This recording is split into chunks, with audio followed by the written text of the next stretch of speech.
இன்றே டவுன்லோட் செய்து உங்கள் ஃபேவரட் ஷோக்களை என்ஜாய் பண்ணுங்க. நில்லு லக்ஷ்மி.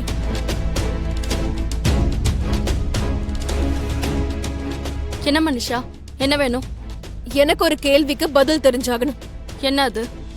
நீ இப்ப இன்னொருத்தரோட மனைவி இல்ல, உனக்கு புருஷன் கிடையாது. அப்படி இருக்கும் போது உன் கழுத்துல இந்த தாலி எதுக்கு? உங்க கல்யாண பந்தத்துக்கு வேல்யூவே இல்ல. கோர்ட்டே அது முடிவு பண்ணி சொல்லிடுச்சு. அப்படி இருக்கும் போது இந்த தாலிக்கு என்ன வேல்யூ இருக்குன்னு இன்னமும் கழுத்துல போட்டு சுத்திக்கிட்டு இருக்க? இது ஏன் தாலி, என்னோட இஷ்டம். நடுவுல உனக்கு என்ன?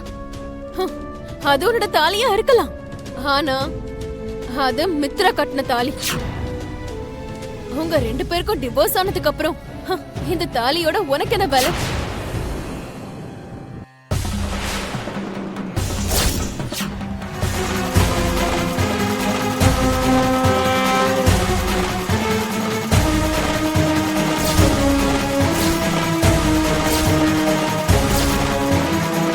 மனிஷா, மரியாதையா நீ தாலில இருந்து கையை எடு. எடுக்கலனா என்ன செய்வ? இந்த தாலிக்கு இருக்க வேல்யூ உனக்கு தெரியாம நீ பைத்தியம் பிடிச்ச மாதிரி நடந்துகிட்டு இருக்க. அதனாலதான் நான் உன்னை மன்னிச்சு விடுறேன். மரியாதையா கையை எடுத்துரு.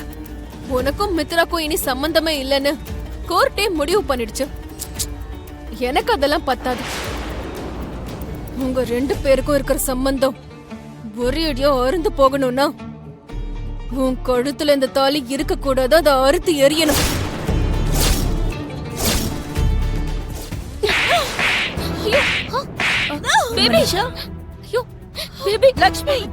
மனிஷாவையே அடிப்பியா? அடிக்கிறது மட்டும் இல்ல, என் பொறுமைய சோதிச்சானா நான் அவளை கொன்னுடுவேன். அந்த இடத்துல மனிஷா மட்டும் இல்ல, வேற யார் இருந்திருந்தாலும் இப்படிதான் கண்ணத்தை பழுக்க வச்சிருப்பேன். அப்படி மனிஷா என்ன கேட்டுட்டான்னு? உனக்கும் மித்ராவுக்கும் சம்பந்தம் இல்லன்னு போது உன் கழுத்துல அந்த தாலி இருக்கு. நீ இன்னொருத்தனை கல்யாணம் பண்ணிக்க தயாரா இருக்கும் போது மித்ரா போட்டு 3 முடிச்சு உன் கழுத்துல இன்னும் இருக்கணும்னு நீ ஏன் நினைச்சிட்டு இருக்க? இத்தனை நாளா லக்ஷ்மி எவ்வளவோ புனிதமா பாத்துக்கிட்டு இருந்தா தாலி அது. திடீர்னு அதை கலட்ட சொன்னா அவளுக்கு விருப்பம் இருக்கணும்ல, அவ மனசு அதை ஏத்துக்கணும்ல.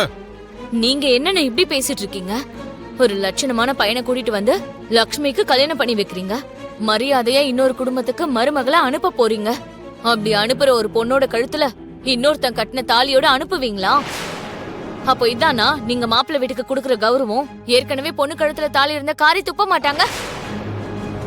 முதல்ல இதுக்கு பதில் சொல்லுங்க மாமா. இந்த லக்ஷ்மி தான் விவரம் இல்லாம ஏதேதோ பண்ணிக்கிட்டு இருக்கா.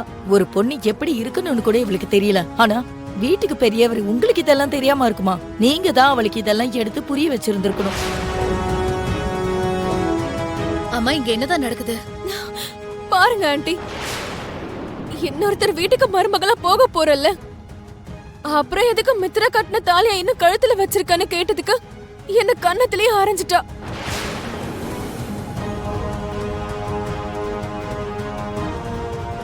நான் கேட்ட கேள்வியில என்ன தப்பு இருக்கு ஆண்டி? இன்னும் மித்ரா கட்டின தாலி லக்ஷ்மி கழுத்துல இருக்கிறதுல என்ன அர்த்தம் இருக்கு? மனிஷா கேட்டதுல என்ன தப்பு இருக்கு லக்ஷ்மி?